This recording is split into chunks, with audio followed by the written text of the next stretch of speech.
Quand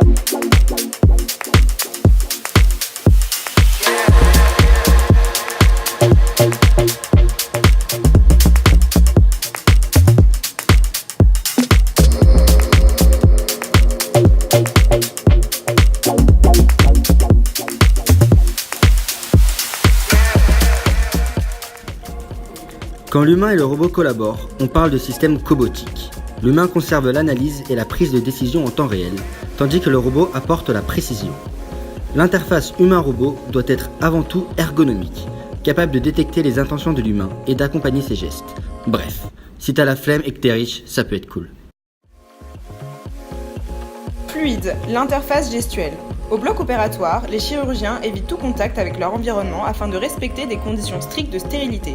Comment alors accéder aux dossiers médicaux des patients en cours d'opération ?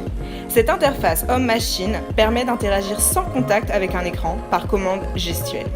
Un capteur de mouvement par télémétrie infrarouge mesure la position des mains 30 fois par seconde. Tu peux sélectionner, déplacer, zoomer ou faire défiler. Bref, tant que t'es pas médecin, ça te sert à rien.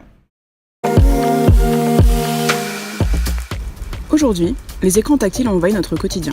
Nos portables, nos consoles, nous en utilisons tous les jours. Mais pour le moment, ils ne peuvent pas reproduire le sens du toucher.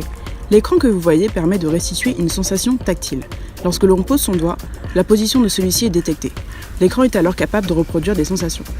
Par exemple, la texture d'un vêtement ou encore la sensation d'une peau douce. Explore touch, touch, touch. Bref, je pense qu'on préfère ne pas savoir. Li-Fi ou Light Fidelity est le moyen de communication sans fil qui transmet les informations par la lumière d'un spot LED, à la différence du Wi-Fi et Bluetooth qui, eux, se servent des ondes radio. L'information passe par la lumière visible et est réceptionnée par une lumière infrarouge, le tout invisible à l'œil nu. Le format de l'information récoltée est binaire, une suite de 0 et 1. Bref, en gros, tu pourras avoir internet sur ton téléphone dans la vie. Bref, c'était la masterclass.